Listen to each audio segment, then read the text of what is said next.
마가복음 13장 14절 멸망에 가증한 것이 서지 못할 곳에 선 것을 보거든 있는 자는 깨달을진저 그때에 유대에 있는 자들은 산으로 도망할지어다. 지붕 위에 있는 자는 내려가지도 말고 집에 있는 무엇을 가지러 들어가지도 말며 밭에 있는 자는 겉옷을 가지러 뒤로 돌이키지 말지어다. 그날에는 아이 벤 자들과 젖 먹이는 자들에게 화가 있으리로다.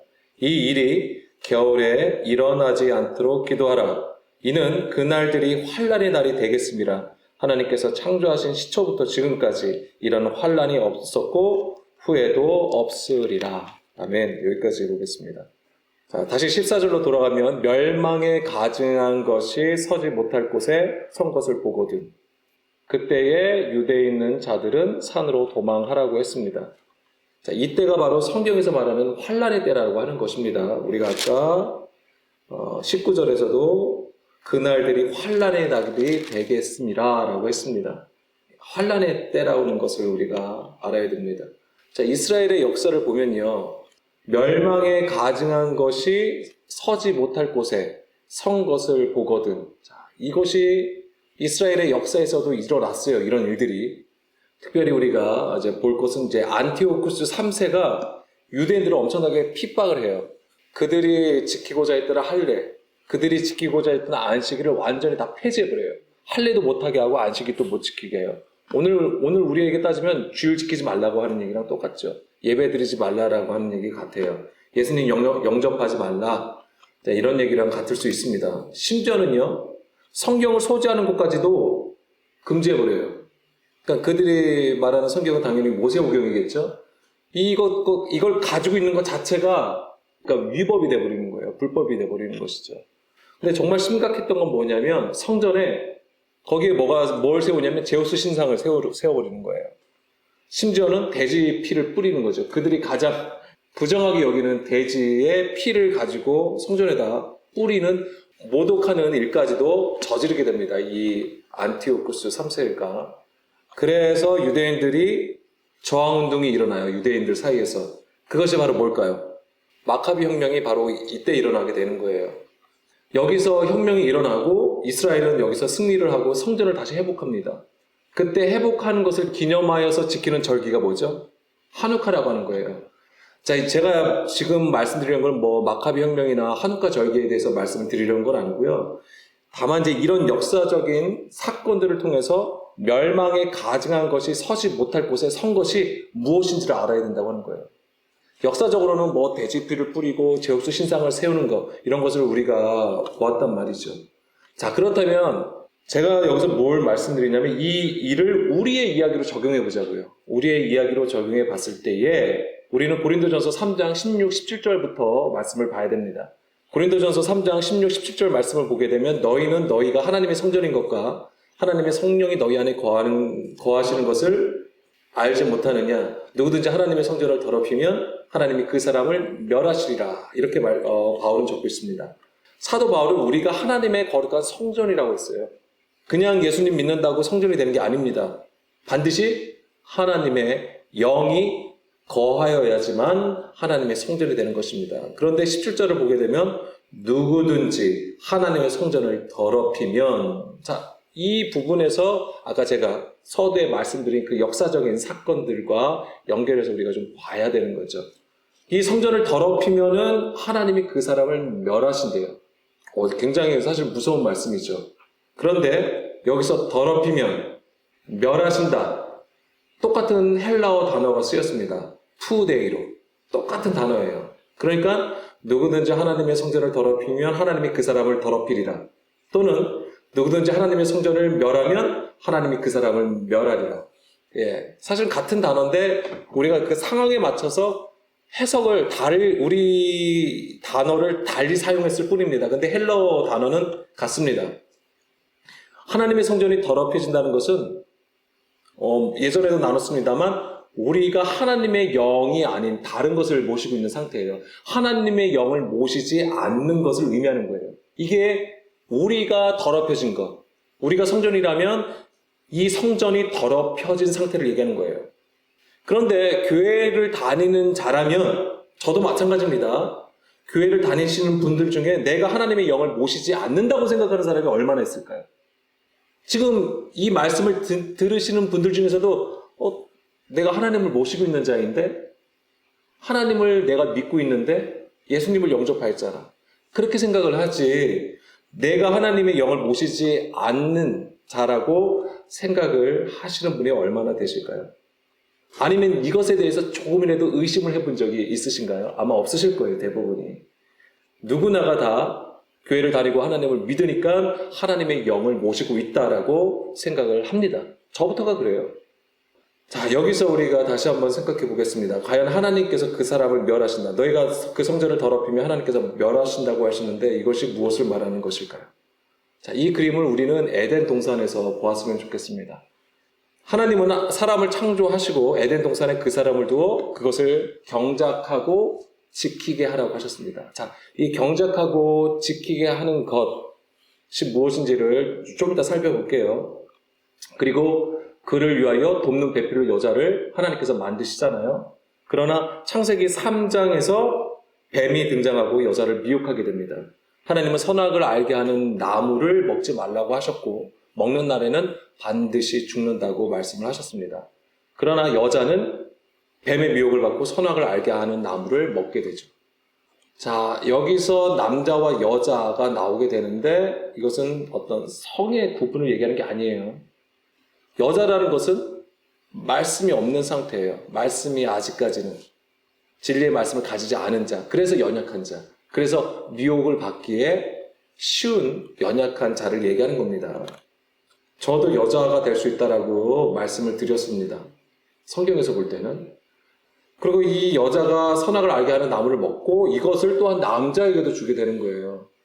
이것은 또, 그럼 남자는 또 말씀을 가진 자인데 왜 선악을 알게 하는 나무를 먹었지라고 생각하실 수 있는데, 이 남자는 누구를 예표하는 거예요? 예수님을 예표하는 거예요. 예수님은 죄가 없으심에도 불구하고 우리를 위하여 십자가에 죽으심과 같은 것입니다. 하나님은 그들을 저주하시고 어떻게 하셨죠? 결과적으로 이 남자와 여자를 에덴 동산에서 쫓아 버리셨습니다. 바로 이 에덴 동산에서 쫓겨난 상태가 어떤 상태죠? 이게 죽음이에요. 하나님께서 분명히 선악을 알게 하는 나무를 먹게 되면 반드시 죽는다고 하셨잖아요. 그걸 얘기하는 거예요. 그러니까 하나님의 영이 없는 상태, 단절된 상태인데 그 실제가 뭐예요? 에덴 동산에서 쫓겨난 것을 얘기하는 것이죠. 그러니까 뱀의 미혹을 받았다고 하는 것은 하나님의 계명을 사람의 계명으로 취하여 버린 거예요. 그렇기 때문에 하나님은 그들과 함께 하실 수 없다라고 하는 것이죠. 그래서 에덴 동산에서 쫓겨난 거예요. 왜냐하면 성전 자체가 뭐예요? 하나님이 거하시는 처소예요. 바로 그 상태가, 그런데 뱀의 미혹을 받고 사람의 계명으로 취하였단 말이에요. 이게 뭐예요? 이게 더럽혀진 상태예요. 그리고 그래서 쫓겨났잖아요. 쫓겨난 것이 뭐예요? 바깥 어두운 데로 쫓겨난 거예요. 죽음이죠. 이게 뭐예요? 진멸당하는 상태예요. 이것이 바로 고린도전서 3장 16절에서 말한 것처럼 하나님의 성전이 더럽혀진 것을 보여주는 겁니다. 그리고 진멸당하는 것을 함께 보여주신 것이죠. 하나님의 영이 단절된 죽음, 그것을 말하는 겁니다. 자, 고린도 후서 11장 3절입니다. 뱀이 그 관계로 하와를 미혹한 것 같이 너희 마음이 그리스도를 향하는 진실함과 깨끗함에서 떠나 부패할까 두려워하노라. 자, 여기서 제가 연결했던 것이 바로 그거예요. 하나님께서 사람을 에덴 동산에다 두시고 뭐 하겠죠? 경작하고 지키게 하라고 하셨잖아요. 그럼 우리가 지금 뭘 가지고 있어야 되냐면 그리스도를 향하는 그 진실함과 깨끗함을 가지고 있어야 돼요. 근데 뱀의 미혹을 받으면 어떻게 되죠? 이 진실함과 깨끗함에서 떠나 부패하게 되는 거예요. 이 부패하다가 푸데이로예요. 아까 진멸하다, 더럽혀지다. 같은 거예요. 근데 여기서는 이제 부패하다로 해석이 된 겁니다. 이 부패한 것이 무엇이냐면 그리스도의 진실함과 깨끗함에서 떠난 것을 말하는 것입니다. 왜 부패하죠? 다시 말씀드려요. 뱀의 미혹을 받았기 때문에. 뱀의 미혹을 받으면 그리스도를 향하는 진실함에서 깨끗함에서 떠나게 되는 것이죠. 그러면 진멸당하는 겁니다. 그래서 깨어있어야 된다고 얘기하는 겁니다. 자, 골로새서 3장 22절. 자, 진실함과 깨끗함을 좀 살펴보겠습니다. 그러니까 이것을 가지고 있어야지만이 우리가 하나님께서 우리를 성전으로 삼으시고 우리가 거기서 경작하고 지키는 것이 있어요. 그래야지만이 뱀의 미혹을 받지 않기 때문에 그렇습니다. 자, 진실함은 하플로테스라고 되어 있습니다. 하플로테스. 자, 이것은 이제 성실이라는 뜻을 가지고 있습니다. 그래서 골로새서 3장 22절에서는 종들아 모든 일에 육신의 상전들에게 순종하되 사람을 기쁘게 하는 자와 같이 눈가림만 하지 말고 오직 주를 두려워하여 성실한 마음으로 하라. 여기서 성실한 마음이 아까 진실함이에요. 우리가 윗사람을 위하는 것도 반드시 필요합니다. 우리는 자유하니까 막대하라고 하는 게 아니에요. 다 같은 또 형제라고 또 만만하게 또 먹으면 절대 안 됩니다. 자, 여기서 진실함이 바로 성실한 마음으로 하는 것을 얘기하는 거예요. 그러니까 성실하라고 하니까는 우리가 뭘 생각하냐면 마음과 정성을 다하여 대하라는 것처럼 우리가 사실은 이해하는 거예요. 성실한 마음, 그러니까 마음을 다해서 정성을 다해서 대하라. 윗사람처럼 대하라. 우리가 이렇게 이해하는 것이지만 이 단어를 이해하기 위해서는 누가복음 11장 34절이요. 누가복음 11장 34절 보게 되면 내 몸의 등불은 눈이라. 내 눈이 성하면 온몸이 밝을 것이요 만일 나쁘면 내 몸도 어두우리라. 여기서 이 성실한 마음, 진실함과 연관된 단어가 성함이에요. 성함. 이 단어가 연결이 되어 있어요. 형제가 되는 거예요. 여기서 성하다라는 말이 무슨 얘기입니까? 함께 엮다라는 뜻이에요. 그러니까 온전히 연합된 상태, 그리스도와 연합된 상태를 얘기하는 거예요. 등불을 켜기 위해서는 반드시 뭐가 필요하죠? 기름이 필요한 것이고요. 그래서 성령의 기름 부음을 통하여 등불을 밝히는 것을 얘기하는 겁니다. 자, 우리 안에 등불이 켜진 것으로 바로 하나님의 영이 거하였다는 것을 얘기하는 거죠. 그게 하나님의 영이 거하는 상태. 그래서 하나님과 연합된 하나 된 상태를 얘기하는 것입니다. 그러니까 성실한 마음이라는 것은 바로 그걸 얘기하는 거예요. 오직 그리스도와 연합되어서 주의 뜻을 따라서 행하는 것을 얘기하는 겁니다. 우리가 그냥 정성을 다하고 마음을 다하는 것도 중요합니다만 먼저는 우리가 그리스도와 먼저 하나가 됨으로써 우리 안에 어둠이 없는 상태에서 대하는 것을 얘기하는 겁니다. 그래서 뱀의 미혹을 받아서 진실함에서 떠나 부패를 한다는 것은 하나님과 하나가 되지 못하는 걸 얘기하는 거예요. 그리고 깨끗함. 자, 진실함과 깨끗함에서 떠날까 두려워하라고 그랬잖아요. 그렇게 되면 부패한다고 했잖아요. 깨끗함은 뭐냐면 하그노스라고 되어 있습니다. 자, 이거는 청결한, 깨끗한, 완전한 이라는 뜻을 가지고 있습니다. 근데 요한일서 3장 3절 말씀을 볼게요. 자, 이 깨끗함을 가지는 게 뭘 얘기하느냐? 그럼 우리가 윤리적으로, 도덕적으로 죄를 범하지 않는 것? 그런 것도 우리가 생각할 수 있습니다만, 요한일서 3장 3절 보게 되면, 주를 향하여 이 소망을 가진 자마다 그의 깨끗하심과 같이 자기를 깨끗하게 하느니라. 자, 앞에 그의 깨끗하심과 같이. 자, 그의 깨끗하심은 뭐죠? 누구죠? 자, 그의 깨끗하심은 뭐냐면 주의 깨끗하심이에요. 자, 그러면 뭐냐면 주를 향하여 이 소망을 가진 자마다 주의 깨끗하심과 같이 자기를 깨끗하게 하래요. 자, 주의 깨끗하심은 뭘 얘기할까요? 자, 신명기 32장 4절입니다. 그는 반석이시니 그가 하신 일이 완전하고 그의 모든 길이 정의롭고 진실하고 거짓이 없으신 하나님이시니 공의로우시고 바르시도다. 아멘. 자, 주의 깨끗하심이라는 것은 주의 길이 정의롭고 진실하다는 것, 거짓이 없다는 것을 얘기하는 거예요. 사실 이것은 하나님의 속성이에요. 하나님의 것입니다. 사실 우리가 따라갈 수 있는 거가 아니에요. 우리가 따라갈 수 있는 속성이 아닙니다. 그런데 아까 요한일서 3장 3절에서는 주의 깨끗하심과 같이 자기도 깨끗하게 하라요. 우리가 그 하나님의 속성을 어떻게 따라갈 수 있냐고요. 사실은 불가능한 것이죠. 하나님의 깨끗하심은 정의와 진실하고 거짓이 없고 모든 것이 완전하다는 거예요. 우리가 완전할 수가 있나요? 그럴 수가 없다라고 하는 거예요. 근데 어떻게 주의 깨끗하심 같이 자기를 깨끗하게 하냐 이거죠. 자, 로마서 3장 4절에서 바울은요, 사람은 다 거짓되되 오직 하나님만 참되시다고 했어요. 이게 정확한 표현이죠. 오직 하나님만이 완전하시고 참이신 것이죠. 진리신 거예요. 우리는 뭐예요? 거짓이죠. 우리의 출발이 어디에 있습니까? 흑암이고요. 혼돈이에요. 그래서 창세기 1장 2절 말씀에 땅은 혼돈과 공허와 깊음과 그런 가운데 있는 거예요. 우리의 상태가 그렇다는 것이죠. 우리는 거짓에 있다라고 하는 것입니다. 사람에게는 어떠한 의로움도 없는데 어떻게 우리가 깨끗해질 수 있을까요? 우리 스스로가 당연히 깨끗해질 수가 없는 것이죠. 그래서 베드로전서 1장 18절에서 19절입니다. 너희 조상이 물려준 헛된 행실에서 대속함을 받은 것은 은이나 금같이 없어질 것으로 된 것이 아니요 오직 흠없고 점없는 어린 양 같은 그리스도의 보배로운 피로 된 것이니라. 아멘. 자, 우리가 하나님 앞에 나갈 수 있는 것, 우리가 깨끗함을 얻을 수 있는 것은 대속함을 받는 거예요. 무엇으로요? 어린 양의 보혈로. 십자가죠. 근데 그 십자가가 우리의 무엇으로부터 대속해 주시는 것이죠? 너희 조상이 물려준 헛된 행실, 율법 행위예요. 장로들의 유정과 전통을 따르던 율법 행위, 바로 사람의 계명을 따르는 것이죠.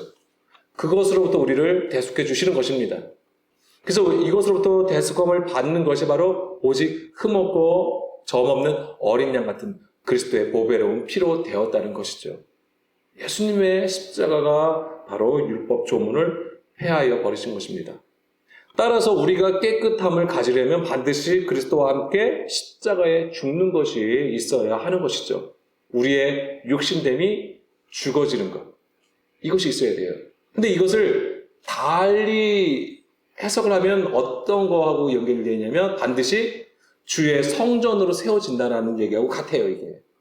우리의 육신됨이 죽어졌다라는 얘기는 주의 성전으로 세워지는 것입니다. 예수님께서 마태복음 24장에서 돌성전, 아름답고 위대하다라고 제자들이 자랑하고 싶었던 그 성전을 예수님은 돌 위에 돌 하나도 남기지 않고 다 무너져야 된다고 말씀하셨어요. 그럼 그 무너지는 것으로 끝이었나요? 아니에요. 온전히 회복되는 것을 말씀하셨어요. 요한복음 2장에서는 이 성전을 헐라 내가 3일 만에 일으키신다 라고 말씀을 하셨잖아요. 허는 것이 있으면 반드시 세워짐이 있는 거예요. 오직 그리스도 안에서 그 일은 이루어지는 거죠. 바로 이것이 예수님의 사역이 되는 것입니다. 그리스도, 3일 만에 이렇게 세우시는 성전, 이것은 바로 부활하신 예수님을 가리키는 거잖아요. 부활하신 예수님. 그리고 또한 이것은 더 나아가서 그리스도의 죽음에 참여한 자들이 성전으로 세워지는 거예요. 근데 이 성전이 어디에 세워지는 거죠? 반석 위에 세워진다고 하는 거예요. 반석 위에 세워지는 거예요. 반드시 반석 위에 세워져야 됩니다. 마태복음 7장 24절 25절 그러므로 누구든지 나의 이 말을 듣고 행하는 자는 그 집을 반석 위에 지은 지혜로운 사람 같으리니 비가 내리고 창수가 나고 바람이 불어 그 집에 부딪히되 무너지지 아니하나니 이는 주추를 반석 위에 놓은 까닭이요. 비, 창수, 바람, 환란을 보여주는 것입니다. 그렇지만 그 집에 부딪혀도 무너지지가 않아요. 왜요? 그리스도와 온전히 연합되어 있기 때문에. 그리스도의 반석, 그 반석 위에 집을 지었기 때문에 반석, 이게 지금 밑에 있으니까 밑에 있다고 하니까 이게 뭐죠? 머리, 그렇죠? 머리가 그 교회의 머리가 되신 것을 의미하는 거예요. 우리의 뿌리, 우리의 처음이 지금 누구한테 붙어 있는 거예요? 그리스도께 붙어 있다라고 하는 얘기예요. 반드시 거기에 있어야지만이 어떤 환란이 와도 절대 무너지지 않는다라고 하는 것이죠. 근데 이것이 바로 예수님의 말씀을 듣고 순종하는 것이라고 하는 겁니다. 이것이 바로 자기를 깨끗하게 하는 거예요. 이것만이 자기를 깨끗하게 하는 겁니다. 예수님이 하나님과 온전히 연합하신 것처럼 우리가 온전히 예수 그리스도와 연합이 되는 것, 그것만이 그 깨끗함에서 떠나지 않는 거예요. 그게 우리의 어떤 윤리적으로 죄를 범하지 않는다고 해서 깨끗한 게 아니라 성경에서는 이 그리스도와의 연합된 상태를 말하고 있는 겁니다. 뱀의 미혹이 고린도 후서 11장 4절에서는요, 다른 복음으로 우리 안에 거하는 것으로 얘기하는 거예요. 이게 뱀의 미혹이에요. 다른 예수, 다른 복음, 다른 영. 하나님의 계명을 사람의 것으로 받고 자기의 유익을 따라 구하는 상태를 말하는 겁니다. 우리가 주의 이름을 부른다고 할지라도 날마다 자기를 부인하여 주의 말씀을 받지 않으면 우리 안에 하나님의 영에 안에 다른 예수, 다른 영을 모실 수 있다라고 하는 거예요. 날마다 나를 부인하지 않을 때에 그 일이 일어나게 되는 거예요. 그래서 깨어있으라고 하는 것입니다. 이것에 대해서 깨어있어야 되는 것입니다. 우리는요, 반드시 우리의 연약함을 깨닫고 날마다 주의 가르침을 받기 위하여 시온산으로 가야 되는 거예요. 거기서 주의 길을 가르쳐 주시기 때문에, 그 가르침을 받아야 되기 때문에 우리는 반드시 그 시온산으로 나가야 되는 것입니다. 그래서 그 가르침을 받고 주의 길로 행하는 것이 자기를 부인하고 예수님을 따르는 것이에요. 제자의 삶이에요.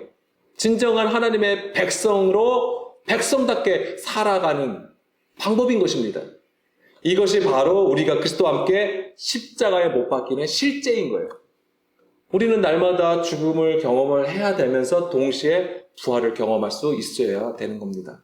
마가복음 13장 15절에서 16절, 지붕 위에 있는 자가 내려가지 말고 집에 있는 무엇을 가지러 들어가지도 말고 밭에 있는 자가 겉옷을 가지러 가지도 말라. 다 뭐예요? 옛 것으로 돌아가지 말라는 얘기예요. 사람의 것으로 행하였던 것으로 돌아가지 말라는 얘기입니다. 17절에서도 보면 그날에는 아이 낸 자들과 젖 먹이는 자들에게 화가 있다고 했어요. 자, 문자로 보면 사실 이해가 안 되는 부분이죠. 아니, 하나님은 이런 자들을 안 보호해 주시나? 왜 이런 자에게 화가 미치는 거지? 우리가 이렇게 생각할 수도 있다라고 하는 겁니다. 그래서 우리가 이해할 수 있는 것은 환란이 닥치면 쉽게 이들은 이동하는 것이 불편할 거 아니에요. 아이를 베고 있잖아요. 아이를 가지고 있잖아요. 젖먹이를 가지고 있잖아요. 그러니까는 환란이 나면은 뭐예요? 빨리 도망을 못 간다고 하는 거예요. 우리가 이렇게 생각을 한다는 거죠. 그렇기 때문에 그런 일이 발생하지 않도록, 환란이 일어나지 않도록 깨어서 기도하라? 그런 얘기가 아닙니다. 32절 보면 그날과 그때는 아무도 모른다고 했잖아요. 그러니까 환란이 언제 올지 모르니까 아이를 낳지 말라는 소리처럼 들릴 수도 있다는 얘기예요. 이게 최상의 상태, 우리가 언제든지 도망갈 수 있도록, 피할 수 있도록, 환란이 오면 피할 수 있게끔 최상의 상태로 만들어야 된다, 뭐 이렇게도 들릴 수 있는 부분이에요. 정말 이런 얘기일까요? 자, 마가복음 13장 전체의 핵심 메시지는 무엇입니까? 깨어있으라예요. 자, 이 깨어있는 것과 관련해서 우리가 17절을 이해를 한다면은 이 아이 벤 것과 젖 먹이는 것은 깨어있지 않는 상태를 보여주는 거예요, 사실은. 깨어있지 않은. 뭐예요? 어린아이의 수준에 있는 것을 가리킨 거예요. 어린아이의 수준. 이게 지금 생명이 귀하다 안 귀하다 이걸 말씀드리는 게 아니에요. 자, 아이를 배웠다는 것은 우리가 양수를 가지고 있는 상태예요. 이게 물론 아기를 보호하는 데는 너무나도 필요한 것인데 이게 뭐와 같으냐면 물을 가지고 있는 상태예요. 바다와 같은 거죠. 어둠이죠. 사실 이 아이에게는 배 안에는 빛이라는 게 없는 상태예요. 어둠을 가진 상태. 젖 먹이는 거는 젖을 먹여야 되잖아요. 아이가, 그러니까 어린아이의 수준을 얘기하는 거예요. 젖 먹이는 수준. 단단한 것을 먹는 것이 장성한 자고 젖을 먹는 수준이 있어요. 성경은 그것을 구분해서 우리에게 가르쳐 줍니다. 그러니까 이것은 뭐냐면 어린아이의 수준에 있는 상태를 얘기하는 거예요. 그런 어린아이의 수준에 있을 때 환란이 닥쳐오면 뭐가 되죠? 이 환란이 사람의 미혹이라 했잖아요. 예수님이 가르쳐 주신 게. 뭐예요? 그러면 이 어린아이의 수준에 있다면 뱀의 미혹, 사람의 미혹에 쉽게 넘어간다라고 하는 거예요. 그렇기 때문에 환란이 오지 않게 깨어 있어야 된다고 하는 거예요. 그러니까 환란이 오지 않게가 아니라 환란이 오더라도 미혹당하지 아니하도록 깨어 있어야 됨을 얘기하는 겁니다. 그리고 18절에서는 이 일이 겨울에 일어나지 않도록 기도하래요. 겨울에 추우니까. 활동성이 떨어지니까는 겨울에 추우니까는 환란이 이때 일어나면 안 되는 건가요? 여기서 겨울은, 이스라엘의 겨울은 우기예요, 우기. 비가 많이 내립니다. 비가 많이 내리게 되면 골짜기에 물이 금방 불어나고요. 강에는 물이 금방 불어나서 어디를 건널 때에 건너기가 힘들어요. 물이 너무 많아졌기 때문에. 그리고 이 강물은 갑자기 불어난 물이기 때문에 어떨 것 같아요? 혼탁한 물이에요. 거센 물살을 가지고 있습니다. 홍수와 같죠. 이것이 바로 환란이라고 하는 거예요. 그 홍수에 휩쓸려가는 상태가 되는 것을 얘기하는 것입니다. 다 환란에 관한 것입니다. 환란. 여기서 반드시 깨어 있어야 됨을 얘기하는 것이죠. 그래서 마가복음 13장 24절, 25절에서도 그때의 그 환란 후에 해가 어두워지며 달이 빛을 내지 아니하며 별들이 하늘에서 떨어지며 하늘에 있는 권능들이 흔들리라. 자, 환란 후에는 어떤 일들이 일어나면 하나님의 뜻이 우리 가운데 세워지는 것을 얘기하는 거예요. 우리 안에 무엇이 있었다는 거죠? 예, 거짓, 불법, 사람의 것이 세워져 있음을 얘기하는 거예요. 그래서 하나님의 말씀이 우리를 징계하시고 교훈하심으로써, 자, 이 환란이라는 게 바로 그거예요. 하나님이 우리를 징계하시는 거예요. 그래서 우리 안에 옛구조, 초등학문, 율법조문, 어린아이에 속한 것, 육신에 속한 그 모든 구조를 다 무너뜨리시고 본질의 말씀을 우리 가운데에 세우시는 일을 하시는 겁니다. 이것이 바로 이 땅에서 우리가 경험할 수 있는 첫째 부활이라고 하는 거예요. 하나님의 말씀과 예수의 증거를 가지고 목배임을 당하는 것이죠. 그러면 우리가 그리스도와 더불어서 왕노릇하게 되는 거예요. 그게 바로 뭐냐면 성경에서 얘기하고 있는 첫째 부활이 되는 거예요. 그리스도께서 우리 안에 거하시는 것, 우리 안에서 사시는 그 일이 되는 것입니다. 26절, 27절에서도 그때에 인자가 구름을 타고 큰 권능과 영광으로 오는 것을 사람들이 보리라. 또 그때에 그가 천사들을 보내어 자기가 택하신 자들을 땅 끝으로부터 하늘 끝까지 사방에서 모으리라. 자, 인자가 구름을 타고 온다. 자, 우리가 이것을 어떤 그림으로 많이 봅니까? 예수님, 재림하시는 예수님으로 우리가 많이 이해했던 그림이에요. 근데 이 구름을 타고 온다는 것은 심판이에요. 근데 이 구름이라는 것은 허다한 증인이죠. 믿음의 선진들을 얘기하는 거예요. 하나님의 말씀을 듣고 따르는 자들의 영이죠. 그들과 함께 예수님이 오시는 거예요. 지금 무슨 얘기입니까? 말씀으로 임하시는 거예요, 우리 가운데에. 그 심판은 말씀으로 우리 가운데에 임하시게 되어 있습니다. 그 말씀이 우리를 심판하는 거예요. 예수님도 그러잖아요. 내가 너희를 심판하는 게 아니다. 내가 너에게 이른 그 말이 너희를 심판하리라. 우리는 그 말씀을 기억해야 됩니다. 그래서 하나님께서 이렇게 심판하시는 것은 무엇 때문에 그렇습니까? 추수를 위한 거예요. 알곡을 추수하시기 위해서. 그래서 27절이 바로 그 추수의 내용이에요. 그때에 그가 천사들을 보내요. 메신저들을 얘기하는 거예요. 복음의 말씀을 전하는 자들. 자기가 택하신 자들을 땅 끝으로부터 하늘 끝까지 사방에서 모으리라. 이것이 바로 추수 때에 하나님께서 믿음을 가진 자들, 하나님의 사랑 안에 거하는 자들을 모으시는 것입니다. 그래서 하늘의 곳간에 그 알곡을 채우시는 하나님의 구원의 사역이 되는 것입니다. 자, 우리는 마태복음 25장의 그림을 좀 볼 필요가 있습니다. 뭐냐면 그것이 바로 마지막 때라고 하는 거예요. 이 마태복음 25장의 그림은 마지막 때의 그림으로 우리가 반드시 이해를 해야 됩니다. 1절, 2절 말씀만 보게 되면은 천국은 마치 등을 들고 신랑을 맞으러 나간 10 처녀와 같다 하리니 그 중에 5은 미련하고 5은 슬기 있는 자라라고 했습니다. 이 마지막 때에는 반드시 뭐가 있어야 됩니까? 기름이 있어야 되는 거예요. 성령의 기름 부음이 반드시 있어야 돼요. 근데 이 성령의 기름 부음은 누구에게 부어지는 거예요? 그 심령이 가난한 자들에게 부어주시는 거예요. 등을 가지고 있다는 것은 우리가 다 뭐예요? 신앙의 모습은 가지고 있어요. 경건의 모습은 가지고 있습니다. 교회의 모습은 가지고 있어요. 10명 다 슬기로운 자나 어리석은 자나. 그러나 진정으로 신랑 예수님을 맞이할 수 있었던 것은 기름을 준비한 자라고 하는 거예요. 그것이 깨어 있음이에요. 자, 그럼 그 깨어 있어야 된다고 했을 때에 우리가 뭐에 집중해야 됩니까? 우리가 깨어 있기 위해서 지금도 기도해야 되고, 지금도 성경 공부를 해야 되고, 예배를 드려야 되고, 물론 그런 것도 중요합니다. 그런데 이 깨어 있다는 것은 우리가 무엇에 집중해야 되냐면 나를 부인하는 것에 집중해야 되는 거예요.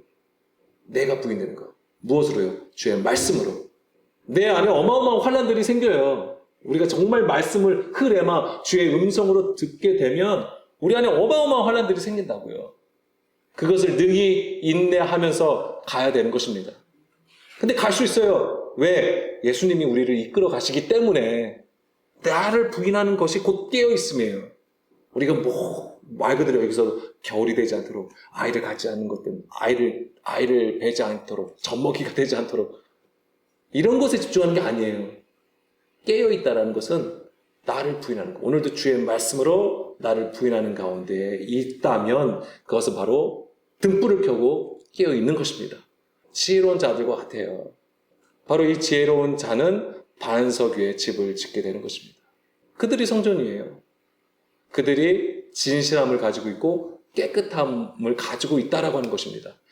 이것이 바로 하나님께서 에덴 동산에 사람을 두고 그것을 경작하고 지키게 하라. 그것이 되는 것이죠. 오늘 우리가 지켜야 될 게 무엇입니까? 우리가 경작해야 될 것이 무엇일까요? 나를 부인하는 가운데에 그리스도를 향한 진실함과 깨끗함을 지키는 것입니다. 이 요구는 오늘날 더한 것 같아요. 많은 정보들, 많은 사람의 소리가 많은 이때에 정말 우리는 그리스도의 영을 통하여 더 하나님 앞에 가까이 나갔으면 좋겠습니다. 깨어있길 간절히 소망합니다.